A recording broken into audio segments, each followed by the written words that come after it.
பெரம்பூர் சட்டமன்ற தொகுதி அலுவலகத்தை திறந்து வைத்த முதலமைச்சர் ஜோசப் விஜய் தனது தொகுதி மக்களுக்கு சுமார் 100 கோடி ரூபாய் மதிப்பிலான திட்டங்களை மேற்கொள்ள அதிகாரிகளுடன் ஆலோசனை நடத்தினார். சென்னை வியாசர்பாடி ஷர்மா நகரில் கட்டப்பட்டுள்ள பெரம்பூர் சட்டமன்ற தொகுதிக்கான அலுவலகத்தை திறந்து வைக்க முதலமைச்சர் ஜோசப் விஜய் வருகை தந்தார். தேர்தலில் வெற்றி பெற்ற பிறகு முதல் முறையாக தனது தொகுதிக்கு வரும் முதலமைச்சருக்கு சாலையின் இருமருங்களிலும் இருந்த பொதுமக்கள் பூக்களை தூவி வரவேற்பளித்தனர். அதன் பிறகு சட்டமன்ற உறுப்பினர் அலுவலகத்தை முதலமைச்சர் விஜய் திறந்து வைத்தார்.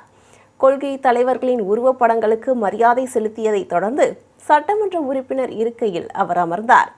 அங்குள்ள இ-சேவை மையத்தை திறந்து வைத்த முதலமைச்சர் விஜய் பயனாளிகளுக்கு அரசு சான்றிதழ்களை வழங்கினார்.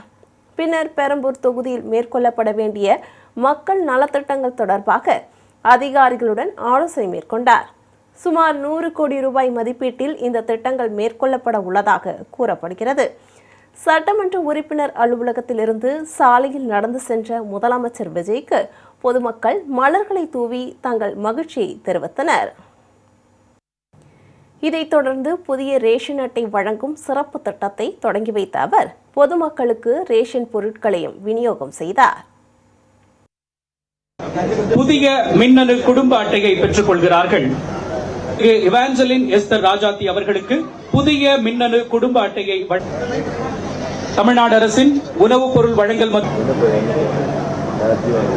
தொடர்ந்து திருமிகு ச கௌரி அவர்களை அன்போடு அழைக்கின்றோம்.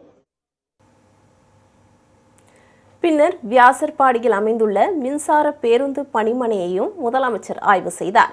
முதலமைச்சரின் இந்த பயணத்தின் போது வழியில் கட்சி கொடிகளோ பேனர்களோ வைக்கப்படவில்லை என்பது அப்பகுதி மக்களிடையே வரவேற்பை பெற்றுள்ளது.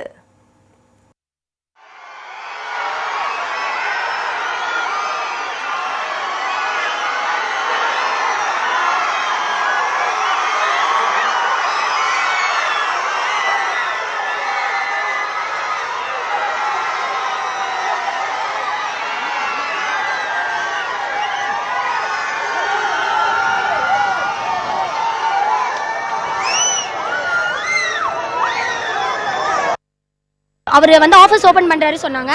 சரி பார்க்கலான்னு வந்தால் ஃபுல் சைலண்ட் இருக்குது, வெறும் கம்பிங்க இருக்குது. கொஞ்சம் முன்னாடி போக போக ஆளுங்க எல்லாம் கரெக்டாக நிற்கிறாங்க. ஒரு பேனர் இல்லை, கொடி இல்லை. எங்களுக்கே ஆச்சரியமாக இருந்துச்சு, இங்கே ஆஃபீஸ் தான் திறக்க வராங்களா அப்படின்ட்டு. இப்போ ஆட்சி சின்ன எம்ஜிஆர் எங்களுக்கு கிடச்சிருக்கிறாரு. நாங்கள் எம்ஜிஆர் எல்லாம் பார்த்துருக்குறேன் இல்லையா. அண்ணா பிறந்ததே எங்களுக்கு தெரியும், அண்ணா இருந்ததும் அம்மா ஆட்சியும் தெரியும். இந்த ஆட்சி 2 மாதத்தில் ஒரு மாற்றம் கிடச்சிருக்குது இல்லையா. நாங்கள் சுதந்திரமாக வர்றோம்.